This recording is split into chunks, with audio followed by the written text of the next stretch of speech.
Hello students, आज हम पढ़ेंगे बैलेंसिंग ऑफ केमिकल रिएक्शन।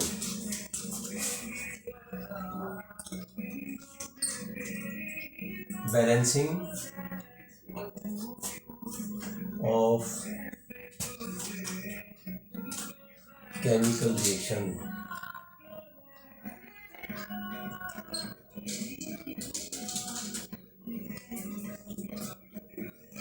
जब भी एक सब्सटेंस दूसरे सब्सटेंस से रिएक्ट करता है, whenever a substance reacts with another substance and forming the product.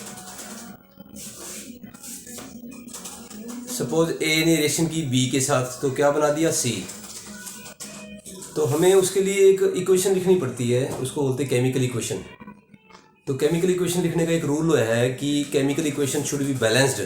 इसका मतलब क्या है कि जितने एटम्स जो है राइट हैंड साइड पे हैं, उतने ही एटम्स लेफ्ट हैंड साइड पे होने चाहिए।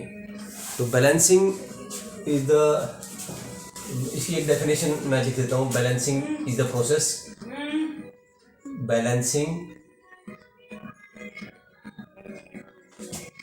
is the process of making the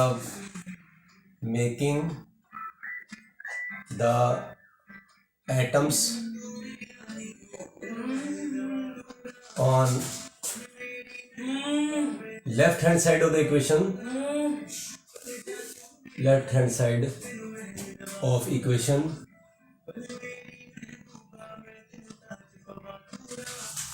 and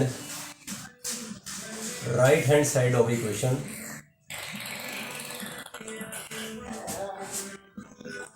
equal to each other। Left hand side की जो इक्वेशन होती है उसको रिएक्टेंट्स कहते हैं, और जो राइट हैंड साइड पे होती है उसको प्रोडक्ट बोलते हैं। अभिक्रमक उत्पाद, बीच में एरो का निशान लगाया जाता है।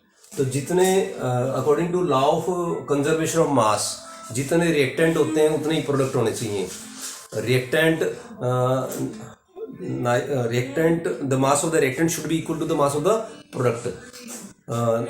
There is no loss of mass ना तो mass can neither be created nor be destroyed, it always remains conserved. Mass को ना तो नष्ट किया जा सकता है ना ही पैदा किया जा सकता है, वो हमेशा फिक्स रहता है। इस प्रिंसिपल पे बेस्ड है बैलेंसिंग।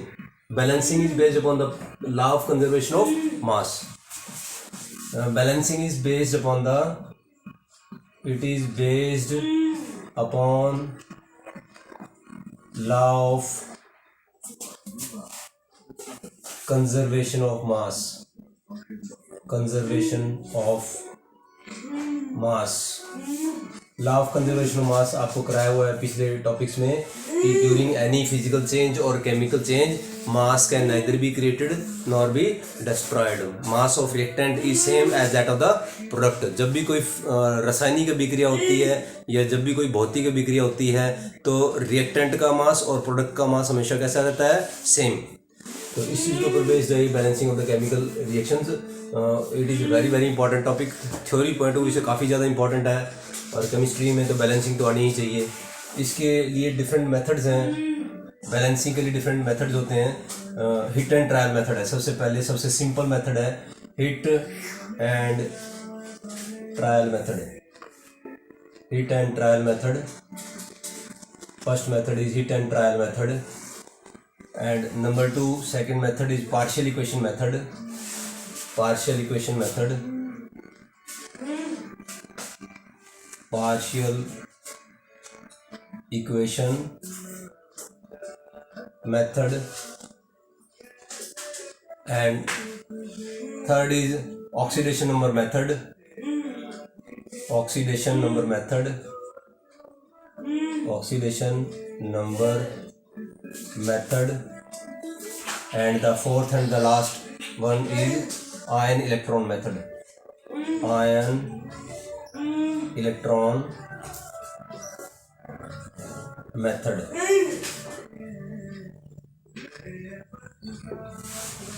ठीक है।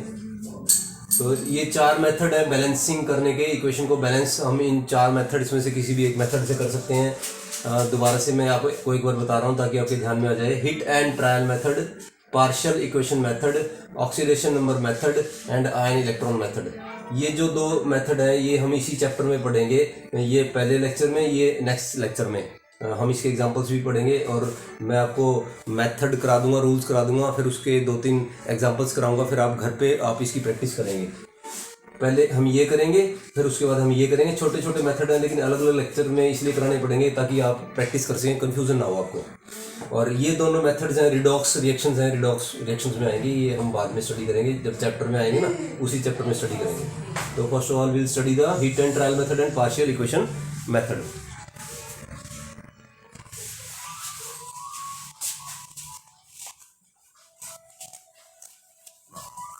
हीट एंड ट्रायल मेथड क्या होता है? ये heat and trial method, it is the simplest method, सबसे आसान मेथड माना जाता है ये।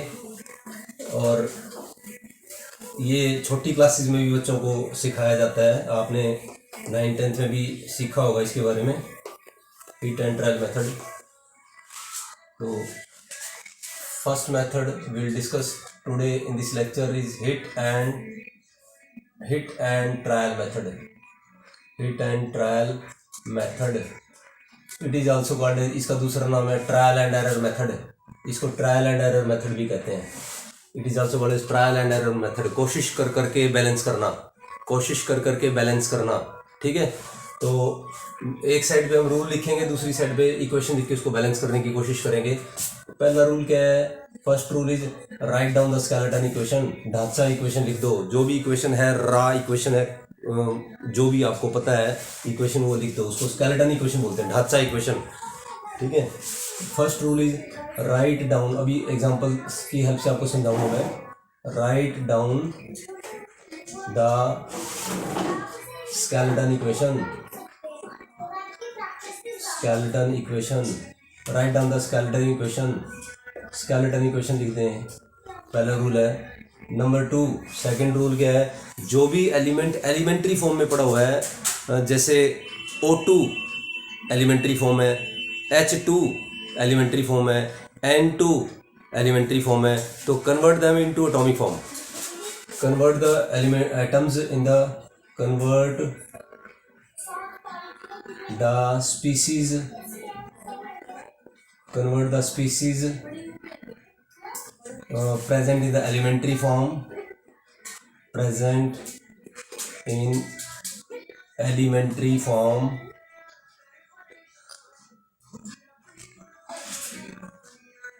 into atomic form। उसको एटॉमिक फॉर्म बना दें, क्योंकि एटॉमिक फॉर्म बनाने से वो इजीली बैलेंस हो पाएगी। Third rule, start balancing from the species which is biggest in size. पूरी अपन ढांचा इक्वेशन में देखेंगे, जो सबसे बड़ी अपने को नजर आती है ना, जिसके अंदर सबसे ज़्यादा आइटम है, वहाँ से बैलेंसिंग स्टार्ट करते हैं। Start balancing, start balancing from the species, from species, वो चीज़, स्पीसीज का वो चीज़ that contain maximum number of atoms, contain maximum number of atoms। वहाँ से बैलेंसिंग स्टार्ट करें, जिसके पास मैक्सिमम नंबर ऑफ एटम्स हो उससे बैलेंसिंग स्टार्ट कर दें, ठीक है। एंड नंबर 4, अगर ये मेथड काम ना करे, अगर इस टाइप से बैलेंस ना हो, तो start with the species that comes minimum number of times. जो सबसे कम बार दिखाई देती है ना, वहाँ से बैलेंसिंग स्टार्ट कर दें। अदरवाइज अगर ये मेथड काम ना करे तो हम लिख देते हैं otherwise start balancing, start balancing from species. Chemical species होती है, कोई भी चीज़ है, that comes minimum number of times, that comes minimum number of times, जो सबसे कम बार आती है ना, उससे बैलेंसिंग स्टार्ट कर देंगे। मिनिमम नंबर ऑफ टाइम्स, जो सबसे कम बार आती है उससे बैलेंसिंग स्टार्ट कर देंगे और धीरे धीरे सभी एटम्स को बैलेंस करते जाएंगे। ठीक है। नंबर 5, पांचवा पॉइंट क्या है, हमने जो स्पीशीज को एलिमेंट्री फॉर्म से एटॉमिक फॉर्म में कन्वर्ट किया था उनको दोबारा से एलिमेंट्री फॉर्म में कन्वर्ट कर दें। कन्वर्ट द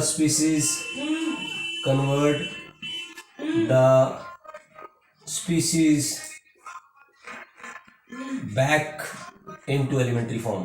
जो भी स्पीशीज कन्वर्ट हो सकती हैं, जैसे H2 से हमने H बनाया था तो उसका दोबारा से H2 बना देंगे। O2 से O बनाया था तो उसका दोबारा से O2 बना देंगे।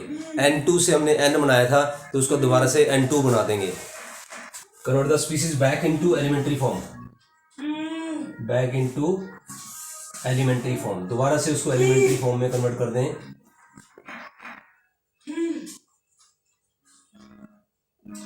तो this will give you the balance chemical equation. इस तरह से आपको बैलेंस केमिकल इक्वेशन मिल जाएगी। बहुत ही इजी मेथड है, थोड़ा प्रैक्टिस करनी पड़ेगी आपको। एक बार रूल्स दोबारा से मैं आपको बताऊंगा। सबसे पहले ढांचा इक्वेशन लिख दें सिंपल हिंदी में, ताकि आसानी से आपको समझ में आ जाए। सबसे पहले ढांचा इक्वेशन लिख दें, उसके बाद जो चीज़ें एलिमेंट्री फॉर्म में पड़ी हैं उनको एटॉमिक फॉर्म में कन्वर्ट कर दें। उसके बाद वहाँ से बैलेंसिंग स्टार्ट करें। जो सबसे ज़्यादा एटम्स आते हैं, जिसके अंदर, जिस स्पीशीज़ के अंदर सबसे ज़्यादा एटम आते हैं उसको छांट लें, वहाँ से बैलेंसिंग स्टार्ट कर दें। अगर ये मेथड नहीं काम करता तो वहाँ से बैलेंसिंग स्टार्ट करें जो चीज़ सबसे कम बार आती है। ठीक है। और उसके बाद जो चीज़ें हमने एलिमेंट्री फॉर्म से एटॉमिक फॉर्म में कन्वर्ट की थी उसको दोबारा से एलिमेंट्री फॉर्म में कन्वर्ट कर दें। तो ये लेआउट है, ये कभी भी एग्जाम में लिखना नहीं आएगा। एग्जाम के अंदर आपको रिएक्शन बैलेंस करनी आएगी। हम एक एग्जांपल लेके चलते हैं। Let's take one example, Fe3O4। ये रूल के हिसाब से करेंगे। सबसे पहला रूल क्या है, ढांचा इक्वेशन लिखनी है। तो हम इसकी ढांचा इक्वेशन लिख रहे हैं Fe3O4 प्लस हाइड्रोजन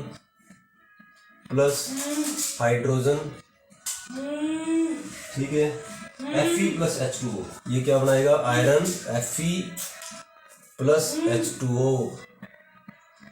हमने पहला रूल कर लिया, write down the skeleton equation. ये गिवन होगी, आपको एग्जाम में दी हुई होगी। Iron oxide plus hydrogen, it will form the Fe plus H2O। इस साइड को क्या बोलते हैं, रिएक्टेंट, अभिक्रमक हिंदी में। इस साइड को क्या बोलते हैं, product. These reactants reacts with each other forming the products. Reactants reacts with each other forming the products. ठीक है। तो this type of equation is called skeleton equation. तो पहला रूल मैंने कर दिया, मैंने ढांचा इक्वेशन लिख दी, ये दी हुई होगी एग्जाम में। दूसरा काम क्या करना है कि जो भी एलिमेंट्री फॉर्म में नजर आए उसको एटॉमिक फॉर्म में कन्वर्ट कर देना है अपने को। जैसे ये एलिमेंट्री फॉर्म में क्या है, हाइड्रोजन है, तो इसका H बना देंगे। Second step, this is first step, this is second step. Fe3O4 plus H2 लिखने की भी जरूरत नहीं, अपने आप बैलेंस हो जाएगा ये।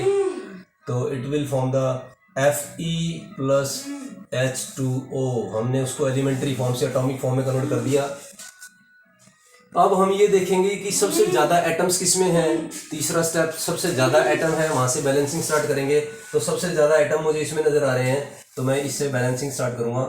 Third, Fe, start balancing from Fe3O4। तो Fe कितने हैं, 3। तो यहाँ पे Fe कितने कर देंगे, 3। Fe को 3 कर देंगे। एक और स्टेप वाइज कर रहे हैं, तो थर्ड स्टेप में बना रहा हूँ Fe3O4 प्लस H। तो मैं थर्ड स्टेप बना रहा हूँ क्योंकि थर्ड स्टेप ही हम यहाँ पे सॉल्व कर रहे हैं। तो Fe प्लस H2O। Fe कितने हैं, 3। तो यहाँ पे Fe क्या कर देंगे, 3। कई बार बच्चे गलती क्या करते हैं कि 3 यहाँ नहीं लगाते, यहाँ लगा देते हैं। यहाँ पीछे हमने कुछ नहीं लगाना, पीछे लगाएंगे तो फार्मूला ही चेंज हो जाएगा। हम सिर्फ आगे लगा सकते हैं बैलेंसिंग के लिए, ये बात ध्यान रखनी है। तो Fe को 3 कर दिया। O कितने हैं, 4। तो O को कई बच्चे यहाँ कर देते हैं, यहाँ नहीं करना 4, हम आगे मल्टीप्लाई कर सकते हैं। O 4 करने के लिए मैंने पूरे को मल्टीप्लाई कर दिया, तो O कितना हो गया, 4। अब हम देखेंगे कि H कितना हो गया। इसके तो ये एलिमेंट्स बैलेंस कर दिए, अब H रह गया। H कितना हो गया, H कितना हो गया, 8। तो ये H को क्या कर देंगे हम, 8। ठीक है। तो ये थर्ड स्टेप हो गया। फोर्थ स्टेप की मेरे को जरूरत ही नहीं पड़ी क्योंकि मेरे को थर्ड स्टेप से काम चल गया। तो फिफ्थ स्टेप करेंगे कि जो भी एलिमेंट्री एटॉमिक फॉर्म में उसको एलिमेंट्री फॉर्म में कन्वर्ट कर देंगे। तो this will give you the balance chemical equation. तो जैसे Fe 3O4 प्लस 8H है, तो इसकी जगह क्या कर देंगे हम 4H2 ये एलिमेंट्री फॉर्म बन गई। और फिर क्या बनेगा 3Fe, ऐसे कैसे उतारना है, प्लस 4H2O। इस तरह से रिएक्शन पूरी की पूरी बैलेंस होगी। दोबारा से आपको एक बार बताऊंगा मैं, जैसे Fe3 है, O कितने हैं 4, तो O कितने हैं 4, H कितने हैं 8, H कितने हैं 8। तो this is the balance chemical equation. ढांचा इक्वेशन लिख लो, एलिमेंट्री फॉर्म को एटॉमिक फॉर्म में कन्वर्ट कर दो, वहां से बैलेंसिंग स्टार्ट करो जो जिसमें सबसे ज़्यादा एटम आते हैं। अगर ये काम नहीं करता तो वहां से बैलेंसिंग स्टार्ट करो जिसमें सबसे कम बार आता है, उसकी हमें इसमें ज़रूरत नहीं पड़ी। और उसके बाद एटॉमिक फॉर्म को किस में कन्वर्ट कर दो, एलिमेंट्री फॉर्म में कन्वर्ट कर दो। इस तरह से बैलेंसिंग करनी है, रूल्स के अकॉर्डिंग चले हैं हम। चलो एक और एग्जांपल लेंगे, एक और एग्जांपल हम करके देखेंगे।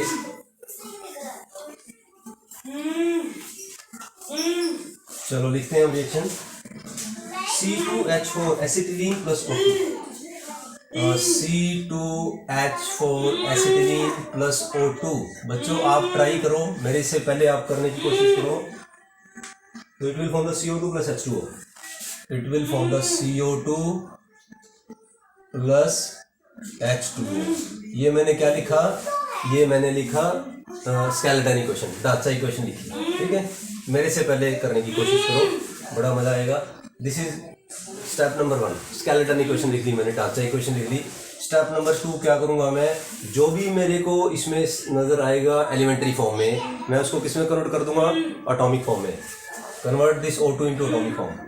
C2H4 एसिटिलीन है, this is C2H2 not C2H4, this is C2H2 acetylene plus O2 का क्या कर दिया मैंने, O, elementary form into atomic form, and this will give you the CO2 and H2O। Second step कर दिया हमने। थर्ड स्टेप करेंगे हम, वो एलिमेंट जो सबसे ज्यादा एटम रखता है उससे, ये मेरे को ऐसा लग रहा है कि ये रखता है, अंदाजन करना है, कोई ऐसी एब्सोल्यूट नहीं होता इसमें। ये इससे स्टार्ट करूंगा बैलेंसिंग। चलो थर्ड रिएक्शन लिखेंगे C2H2 plus O, it will give you the CO2, वैसी की वैसी इक्वेशन लिख दी मैंने, प्लस H2O। यहाँ से बैलेंसिंग स्टार्ट करेंगे। C कितने हैं 2, तो ये O2 है, तो मैं यहाँ नहीं लिख सकता 2, मेरे को यहाँ लिखना पड़ेगा 2। C को मैंने 2 बना दिया। H कितने हैं 2, H यहाँ पर कितने हैं 2, ठीक है। अब हम O देखेंगे, O कितना है 1, वहाँ कितना है 1, ठीक है। तो O बैलेंस है। अब हमें दिक्कत क्या आ रही है कि इस रिएक्शन को कन्वर्ट करना है एलिमेंट्री फॉर्म में। एलिमेंट्री फॉर्म में कन्वर्ट होएगी नहीं क्योंकि ये O1 है, जो कि O कितना चाहिए मेरे को 2 चाहिए। नो O1 नहीं है यहाँ पे। O कितना है देखो, 2 दूनी 4, 2 से मल्टीप्लाई करता है। एक CO2 के अंदर कितना है 2, तो 2 से मल्टीप्लाई करके तो कितना हो गया 4 और ये कितना हो गया 5, 4 और ये 5 हो गया। तो अपना O कितना है यहाँ पे 5 है इस साइड, तो यहाँ पे कितना हो जाएगा 5, O5 कर दिया मैंने। तो ये बैलेंस होगी रिएक्शन। इसके बाद हमने क्या करना है, इसको एलिमेंट्री फॉर्म में कन्वर्ट करना है। रिएक्शन तो बैलेंस होगी, इसको एलिमेंट्री फॉर्म में कन्वर्ट करना है। तो कैसे करेंगे, C2H2 प्लस O2 करना है, तो इसका क्या कर देंगे 2.5 O2, 2.5 O2, it will give you the 2CO2 plus H2O, ये देगा ये। तो जनरली केमिकल रिएक्शन में वैसे तो ये भी ठीक है, जनरली हम फ्रैक्शन में नहीं लिखते कुछ भी। तो अगर इसको होल नंबर में कन्वर्ट करना चाहता हूँ मैं, तो होल नंबर में कन्वर्ट करने के लिए क्या करेंगे कि सारी इक्वेशन को 2 से मल्टीप्लाई कर दो, multiply whole of the equation with 2 so as to convert this fraction into whole number. Fraction में रिएक्शन को नहीं लिखते, इसको होल नंबर में कन्वर्ट करने के लिए हम एक और स्टेप करेंगे कि मल्टीप्लाई दिस इक्वेशन विद 2 से सारी को गुणा कर दो, तो 2C2H2 प्लस ये 5 हो गया, 5O2, it will give you the 2CO2 plus ये 4 होएगा ना, 2 से मल्टीप्लाई करें, 4CO2 प्लस 2H2O, ये हो गया। अब देखें आप, C कितने हैं 4, H कितने हैं देखें ध्यान से 4, 4, H कितने हैं 4, O देखें कितने हैं 4 2 8, 8 और 2 10, O कितने हैं 10। तो this is the balance chemical equation. इस तरह से बैलेंसिंग करनी है। हम एक और एग्जांपल करेंगे प्रैक्टिस के लिए। आपने बहुत सारे एग्जांपल करने हैं, बुक में बहुत एग्जांपल हैं। Will discuss one more example. बहुत आसान है, मैंने बहुत आसान ढंग से आपको समझाया है। आप अगर मेरे साथ पढ़ेंगे तो हम तो 100 मार्क्स के लिए तैयारी करवाते हैं, 100 आउट ऑफ 100 आएंगे आपके। तो 100 से कोई कम नंबर नहीं हम लेना चाहते। तीसरा एग्जांपल है, थर्ड एग्जांपल विल डिस्कस। आपने बहुत सारे एग्जांपल्स प्रैक्टिस कर रहे हैं। Mg3N2 magnesium nitride, Mg3N2 Mg3N2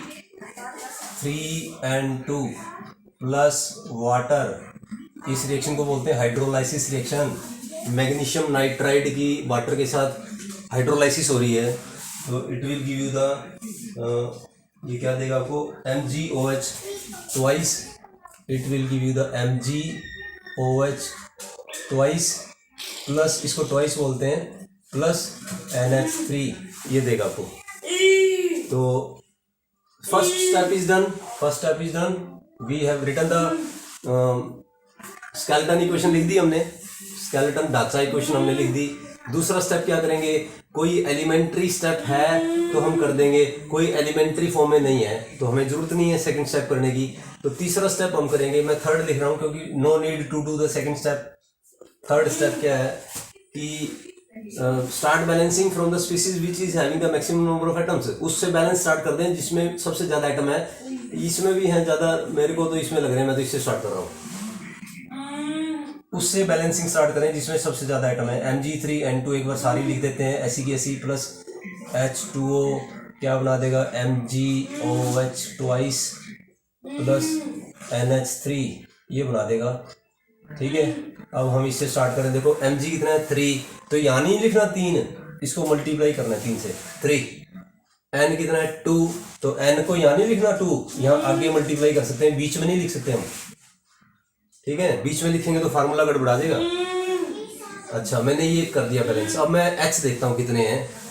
H कितने हैं यहाँ पे 2, और यहाँ पे H कितने हैं ट्वाइस है, मतलब H 2 को 3 से मल्टीप्लाई करता है सारी को, तो 6 हो गए 6, और ये 2 से सारा करके तो 6 ही हो गए, 6 और 6 12 हो गए।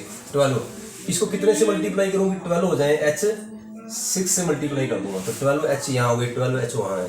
अब O रह गया, O को बैलेंस करेंगे तो 6 O है। यहाँ पर देखो O कितने हैं ट्वाइस है, सारा 2 है, 3 दूनी 6, 3 से मल्टीप्लाई करके 6 यहाँ पे है, 6 यहाँ पे है। This will give you the balance chemical equation.